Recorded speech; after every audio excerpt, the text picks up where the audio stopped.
Live, where news comes first. This is ABC-7 Extra. Good evening, I'm Maria Garcia. Welcome to ABC-7 Extra. Tonight we're talking about one of the most important institutions in our community who is saving the lives of children, but in jeopardy of shutting down. It's been a year of a downward spiral for the now bankrupt El Paso Children's Hospital. And for the first time during its often tumultuous negotiations with UMC, we're hearing it's a real possibility UMC may allow Children's to shut down. This past week, the cash-strapped Children's Hospital filed its restructuring plan to bankruptcy judge Christopher Mott. It includes two options: find a partner other than UMC to infuse money into Children's, or accept UMC's prior offer to take over with some conditions. But just this past week, I also learned UMC may no longer want to take over Children's because it looks like Children's may be a huge liability to taxpayers and risk of owing tens of millions of dollars to the federal government. Joining us tonight, County Commissioner David Stout and former bankruptcy attorney and trustee Andy Krafsur. You can email us your comments and questions now to ABC-7Xtra at KVIA.com. Call us at 915-496-1775 or tweet me at Maria G ABC7. We did invite the Children's Hospital representatives, urge them to be here to this program today, but they said they would not accommodate our request. Before our discussion, let's get a recap of this week's developments. And so Children's may have lost their only opportunity, their only savior through this. UMC now saying it's possible it'll withdraw its prior offer to take over Children's because Children's may owe the federal government between $22 and $66 million depending on potential penalties for saying it paid nearly $30 million in rent to UMC when it really didn't. It would be impossible, I think, for UMC to assume a $66 million debt. I asked Children's CEO Mark Herbers why it inaccurately reported to the feds Children's paid millions to UMC. Our cost reports are filed consistent with the Medicare guidelines, which matches our audit report. UMC now sending Children's a new offer, allowing it time to find a partner if it'll pause litigation while it does that. If we have a third-party strategic partner, infuse new money and pay off the creditors in full. Herbert says confidentiality agreements don't allow Children's to disclose who the potential partner would be, but Children's wants the option to leave their current building if they do solidify a deal with a partner. Taxpayer paid for it. Taxpayers don't get any money back from all the money that they owe, and then they want to leave the premises and leave the taxpayers with this shell of a building there. The question now, what happens if Children's can't find another partner and UMC withdraws its offer to take it over? The Children's Hospital would have to close its doors and UMC would probably open up a pediatric wing. Yeah. So that's it. And joining us now are County Commissioner David Stout and Andy Krafsur, a former bankruptcy trustee and attorney. Thank you so much for joining us. Thank you.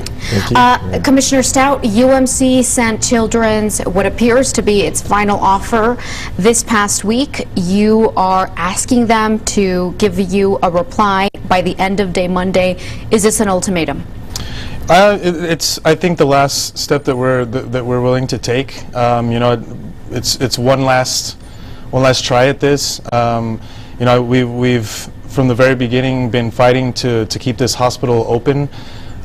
Since before I was on the court. In the past, you know, UMC gave Children's 2 forbearances.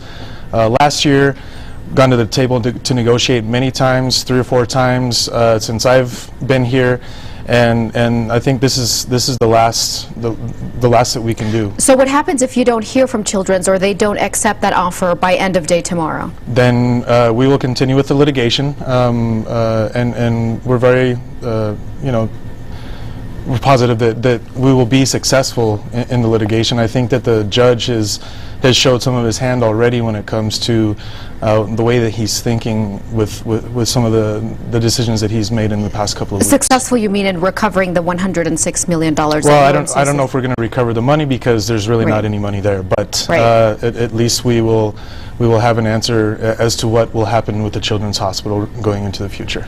Okay, so UMC saying that it's possible Children's Hospital may owe the federal government anywhere between $22 and $66 million, depending on potential penalties for reporting unpaid rent in the amount of about $27 million to the feds. So does this make them a liability to taxpayers? Andy, what's your take on this? Potentially. Certainly it's possible for UMC, if it has a valid LIN, to foreclose its LIN and basically start a new hospital. You know, obviously if it continues, you know, under the auspices of Children's Hospital with the current provider number, that liability would have to be dealt with. And frankly, that liability is going to have to be dealt with in any event. But from my perspective, you know, the taxpayers of El Paso County should not be responsible for it. Okay, we did speak to Children's CEO Mark Herbers on Thursday. He gave us an interview, and I specifically was trying to wrap my head around the penalties and why Children's reported to the federal government that it paid $27 million in rent to UMC when it really didn't. And so we were having a conversation. I was trying to understand it. Let's listen to an excerpt for that. It's a little bit long, but I think it's important to understand this conversation. Let's hear that. Our consultants, our legal counsel, and our experts reviewing the same set of materials, we believe that the outcome of any significant recovery to that magnitude, any material amount, is not probable and not estimable. That's what I said. Mm-hmm. So why did Children's report $27 million in costs as rent to UMC when that had not been paid? Well, we are required to file our Medicare cost reports, which includes Medicare data, using generally accepted accounting principles. So our cost report filings have to match our annual audit report as provided by our external auditors that report our financial statements consistent with generally accepted accounting principles. We have never argued about the lease other than the fact that the amount is not palatable and we have to restructure it. That's what we have been trying to do. So our cost reports are filed consistent with the Medicare guidelines, consistent which matches our audit report, and that's the answer to your question. It's not, we've recognized the expense, we've accrued the expense, and so we've reported it as such. But I'm sorry, so how did you accrue the, you've accrued the expense, right, but you reported it as? An allowable cost consistent with generally accepted accounting principles, yes. But you reported it as something that you paid out that you didn't pay. No, we reported it as an operating expense, and we also reported the accrued liability, the debt, if you will. All right, so that's Children's CEO Mark Herber saying he did not believe that the Children's Hospital opened itself up for liability when it reported these $27 million of unpaid rent, saying that, you know, their experts, their legal counsel think that they essentially did the right thing by reporting this. Well, I think that we found out from the HHSC themselves, from Chris Traylor, the HHSC commissioner, through Senator Rodriguez, who has reached out to him, that there are issues, and there, you know, it could be in the millions of dollars. So I'm not sure. I'm not an accountant, but you know, I would rather trust what the HHSC, which is the agency that is going to be doing these audits, and is right now doing these audits. I trust them much more than I would any consultant that Children's has. Okay. Yeah, discretion is the better part of valor here. If you're in Commissioner Stout's position or UMC's position, and you're looking at the possibility of having to assume this liability, then you need to take the most conservative approach possible. I have a potential solution here. Maybe Mr. Herbers and his firm and the attorneys that are giving this advice can provide an indemnity to the bankruptcy estate if they feel so strongly that there's no problem. Okay. I doubt they would do that. Okay, let's go to our phone lines. Enrique in the Lower Valley on the phone. Hi, Enrique. What's your comment or your question? Why was UMC Hospital built in the first place? It was built by people who knew better, disregarding the reality. So those who voted for the hospital should be the only ones to pay for it. Thank you. Okay, Enrique, let's go to Juan on the east side, also on the phone. Juan, what's your comment or your question? Thanks to Veronica Escobar, the El Pasoans are on the hook for several $1 million, and we have a white elephant to show it thanks to Veronica Escobar and her commissioner's court of jesters. El Pasoans are going to pay millions of dollars and have an empty white elephant building. Okay. So clearly from the beginning, there's been this distrust from the Children's Hospital toward UMC, toward the county. I want to read an email from Ileana. She's saying, I don't believe anything your guests have to say tonight. The county commissioners and UMC should put a real number on the debt. They shouldn't charge rent on a building that the taxpayer built.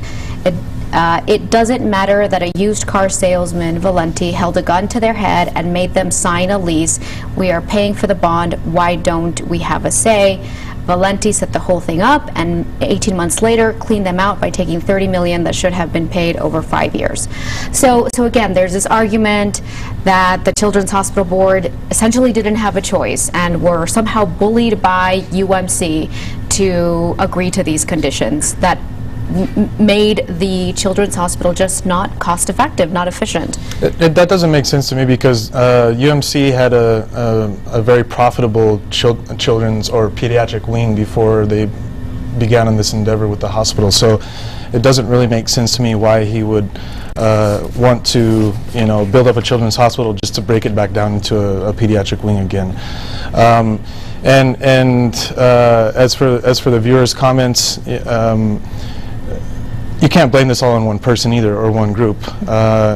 Veronica Escobar has done a great job, in my opinion. She's been very attentive to what's been going on, very informed about what's going on, and as has all the commissioners' court. We've made it a point to be at all of the hearings. We've made it a point to get involved, have our own lawyer, and we're trying to protect the taxpayer here.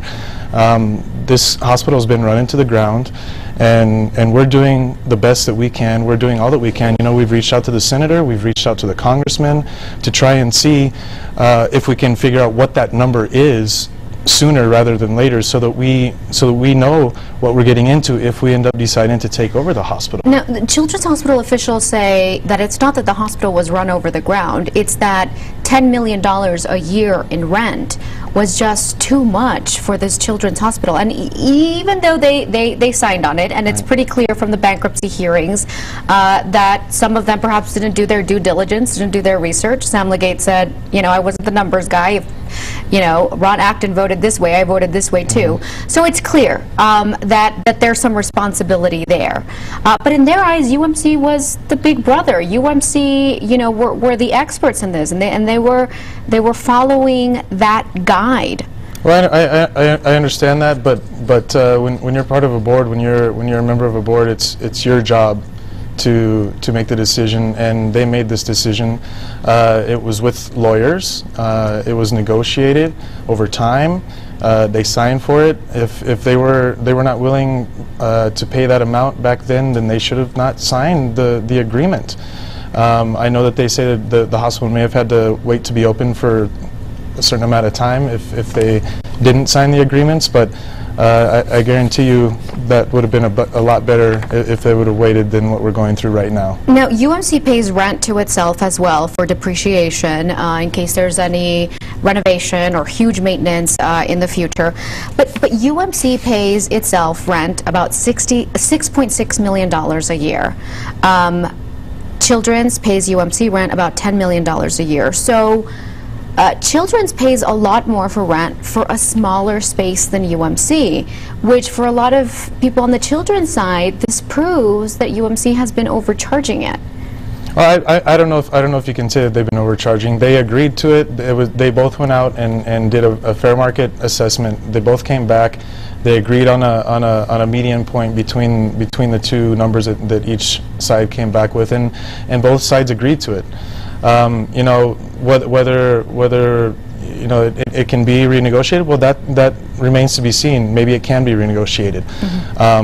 But you know, I think the judge also was very clear, and that lease and that rent and that amount was what they agreed to, and is what they have to pay now through the rest of the process. He agreed with that as well. So, Andy? Maria, the lease is really not the issue here. I mean, forget the lease. The Children's Hospital is not operating profitably and has not since the beginning. Even in bankruptcy, it's losing close to $2 million a month without regard to the lease. I mean, to me, the lease is nothing but a red herring. You know, the real issue is, at the end of the day, instead of taking the time to try to solve its operational issues and getting to profitability, the Children's Hospital just decided to engage in sort of a scorched earth litigation policy, you know, policy to go after UMC with a rear view mirror look, and that's the problem. And that never works, you know, particularly when in a bankruptcy case where you know, it's all about cooperation. It's not about fighting if you're going to have a successful case. And there is evidence from the audits that we've obtained from Children's Hospital that there was a year or two in the I think it was I think it was 2011 when they exceeded expectations for their revenue. Veronica Escobar tweeting us, El Paso Children's Hospital blames the rent for its financial problems, but don't forget they haven't ever paid the rent. John Riley tweeting at us, why don't we throw out the existing El Paso Children's Hospital Board and replace it with one that county commissioners choose? The El Paso Children's Hospital Board drove this hospital into the ground. We're going to talk about that when we come back. You're watching ABC-7 Extra. We still have a lot to get to. Stay with us. Remember, you can call us at 915-496-1775. Tweet me at Maria G ABC7, or you can email us at ABC7Extra at KVIA.com. We'll be right back. Welcome back to ABC-7 Extra. We're talking about the future of the Children's Hospital tonight. Andy, one of the arguments from the Children's Hospital was that the rent was never really rent at all, that there was this not this agreement that wasn't written down, but that was verbally agreed upon by both parties, that the rent was sort of a scheme for UMC to get medical reimbursements from the federal government, and that money would somehow end back, some of it would end back with the Children's Hospital, but that money never materialized, and that's why Children's essentially didn't pay rent. You know, that's just a really dangerous path to go down, and to my way of thinking, Children's has actually created a big problem by raising that as an issue when they themselves sought to get the very funds that they claim were part of a scheme reimbursed from the federal government. So, and frankly, that's why we're having this issue with HHSC right now. So, you know, again, the lease to me is not the issue. The real issue is you got to be able to operate profitably. I'm certain that, you know, if the only issue was the lease, we wouldn't be here. This issue would have been resolved. Mark Herbert's saying that they're speaking to more than one potential strategic partner, and that it all hinges on how much, moving forward, the Children's Hospital will be able to lower their rent to UMC. That the strategic partner is specifically waiting to see, okay, we can handle this much in rent, we can't handle that much. UMC willing to negotiate the rent moving forward? I think there's willingness to negotiate the rent. It's not going to be $1. At least I will not vote for $1. I don't know about anybody else, but you know, there's an issue with the rent as well. Is that, you know, county cannot give away public assets, and we need to make sure that when the lease is renegotiated, that's not an issue, because that could get us into big legal trouble. Well, I mean, if you were to charge $1, like Mark Herbers is saying that UMC can charge the Children's Hospital, then it would be essentially taxpayers that would have to pay for future renovations to the hospital, right, through debt. Right. Exactly. Okay. Let's go to Carlos on the west side. Carlos, what's your comment or your question? My question and comment is, there are many other successful children's hospitals. I come from one in the Central Valley's Children's Hospital that are successful. We obviously have had tremendous problems here in this community. My question to the gentleman and to the ABC representative there is, what do you think are the major points that cause this issue? A lack of transparency in putting the organization together, What is your opinion as to what is the problem? Because we all understand the facts, but what is your opinion as to what brought this major crisis to the forefront?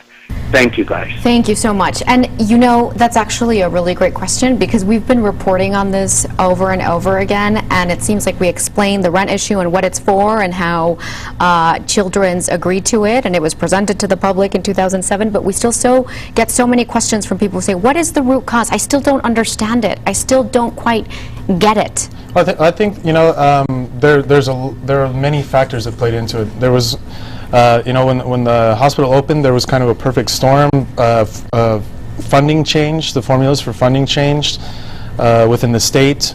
They started, instead of doing cost-based, they started looking at what you did the year before, basically, and Children's didn't have a year before to look at, and so they missed out, I think, on anywhere between $30 and $40 million in their first 2 years. But that's when you tighten your belt. That hurt. I mean, exactly. That's when you tighten your belt. Well, Steve DeGroat, UMC board chairman, has said on the record, he's told me that he told the Children's board, hey, you didn't get that money. Maybe you shouldn't invest in this equipment. Maybe you shouldn't go for the super high salaries for now. You got to be lean. There was some mismanagement. They probably grew too quickly. You know, there are many factors, but you know, I mean, they've gone through 4 CEOs in the last 3 years as well. I mean, that doesn't bode well.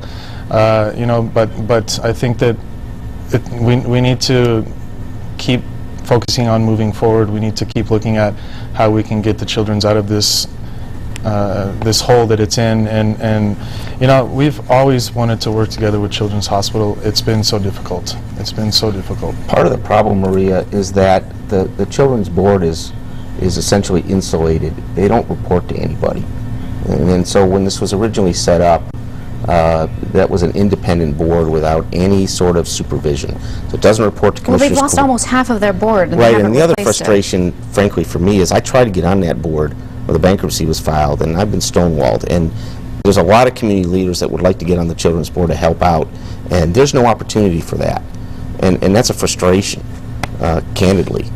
Okay, let's go through some tweets and emails. Listen Up says, as a wonderful idea it was to have our Children's Hospital and relief to parents, El Paso cannot sustain the hospital. And an email from Lisa, she says, forget the loss of tax dollars. The impact this mess will have on our community is detrimental to every citizen seeking quality health care. It's no secret it's tough to recruit good doctors to come to El Paso, and it's no secret our good doctors here have a waiting list to see new patients.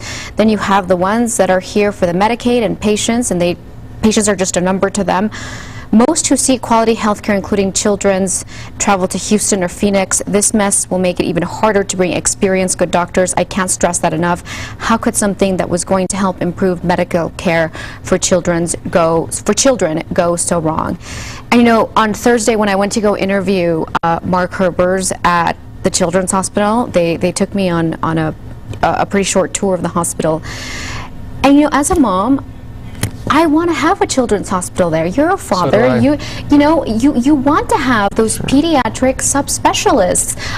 If you know, heaven forbid something really serious were to happen to my son, I want to take him to those subspecialists. And so, the question now is, what happens to the children and the patient care going forward? We've heard time and time again from pediatric subspecialists that the reason they came to the Children's Hospital, the reason they work there, is because it's a standalone, independent children's hospital, and that if it's going to be a wing of a general hospital, they wouldn't want to work in a place like that. And that's exactly why we sent out this last offer, to allow them to go out and produce that third party, that, you know, their knight in shining armor, to come in and dig them out of this hole. Because, you know, to me it doesn't matter who digs the hospital out of this hole.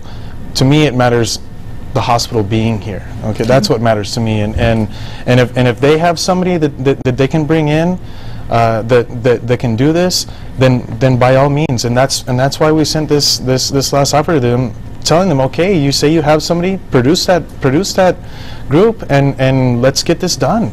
Let's keep this hospital. It's been over a year, though, of them saying that we're trying to find some. This, you know, I mean, I think the judges said this before. You know, this is kind of like deja vu. This happened last year around this time too. You know, they said, okay, UMC, you know, let us go out and find a strategic partner, a third party to come in, and it didn't work out then. I hope to God that they do have somebody and we can work something out with them. Andy? Maria, I think, you know, we got this, everyone's talking about this doomsday if the children's hospital shuts down. Listen, the facility's built, okay?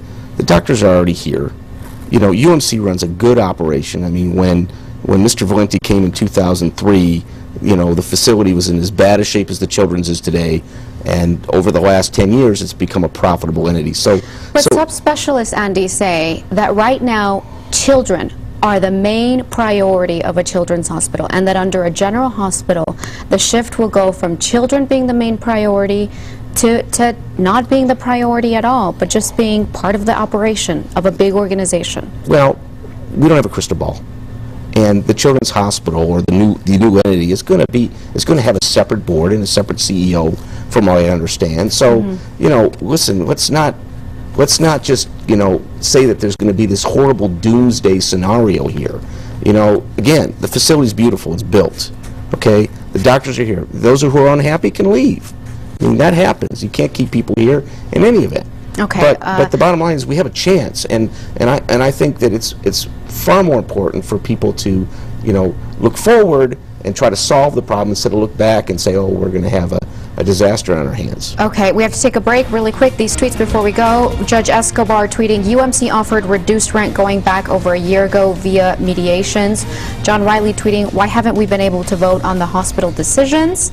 And also tweeting, El Paso taxpayers voted for the hospital with taxes and still paying for the hospital through their taxes, which means that my understanding is we own it. We'll address that in just a bit. Stay with us. You're watching ABC-7 Extra. Tweet me at Marie G, ABC-7. Write to me at ABC-7Extra at KVIA.com or call me at 496-1775. We'll be right back.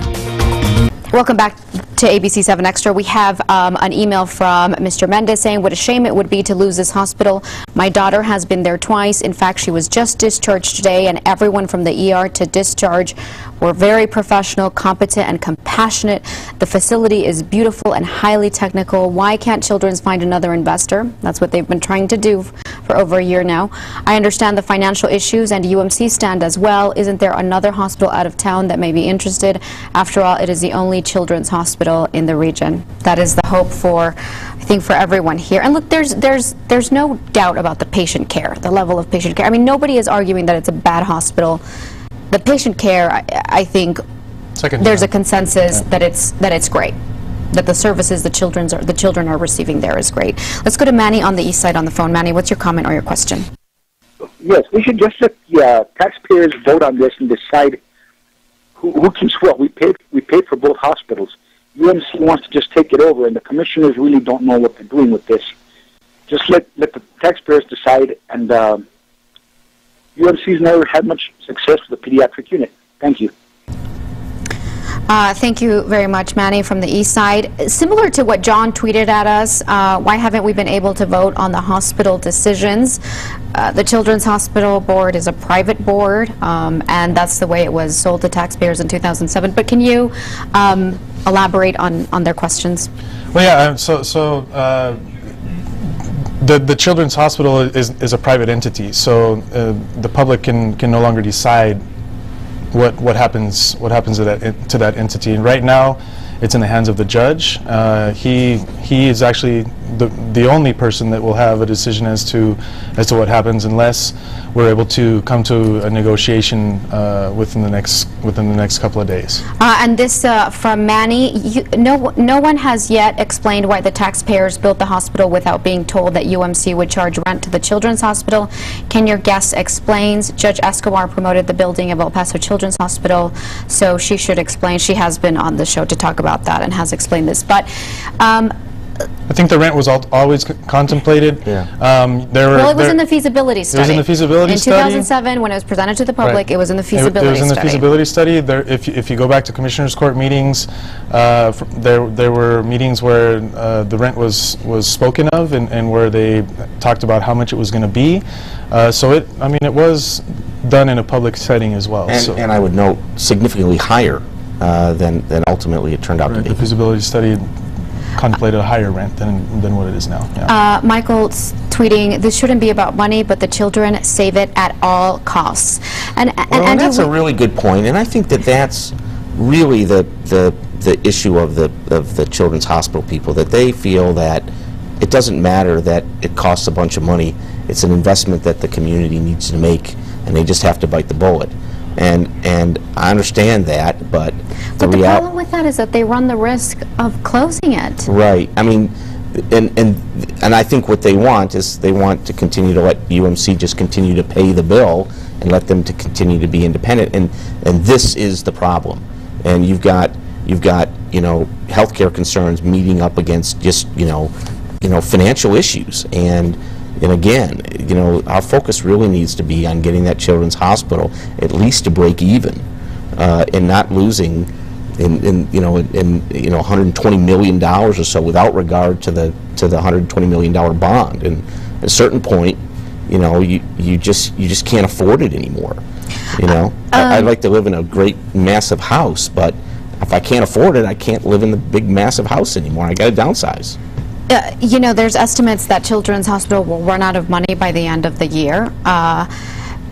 Mark Herbers told me this week that if a strategic partner could infuse money into the Children's Hospital, then it's a possibility that they could pay their creditors in full.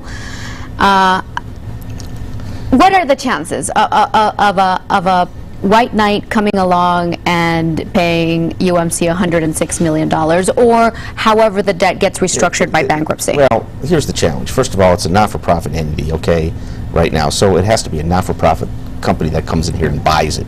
Tenant or HCA can't really do much with it right now, and this is because the way the bond is set up. And they could buy the bond out, but theoretically, right. But why would they do that? I mean, if you're Dallas Children's or Houston Children's or Cook's Children's in Fort Worth, you're concerned about your own community. You're not looking to El Paso to help out their mission, and that's why I really don't think that there's a white knight out there. This is a local problem. It's a community problem. It's a problem that we have to solve as a community. And that's only going to happen if all the stakeholders in the community are engaged. Okay. If Children's does close, though, there's a possibility that creditors, the biggest creditor, UMC, would get paid very little, if anything, of what it's owed, or what UMC claims it's owed. Maybe 3 cents per dollar of what it's owed. So out of the $106 million, we're talking maybe a few million, if that. So, I mean, we're not expecting to get the $100 million back. I think that's definitely not something that we've even tried to negotiate. We realize that Children's does not have much left. Yeah. That's an investment in a new hospital, and that's the way you need to look at it, Commissioner, I'm afraid. Okay. All right. Well, we've run out of time. Thank you so much for joining us. And for the sake of the children in our community, I think we are all hoping for a positive outcome with this. Thank you so much. Thank you, Commissioner Stout. Thank you, Andy. Maria. We appreciate it. And again, we did ask someone from the Children's Hospital, either from the board or from the administration, to come on this program, but they said they could not accommodate our request. Thank you so much for joining us. We hope you found this informative, and we'll see you next week. Bye-bye. Visit us on the web at KVIA.com.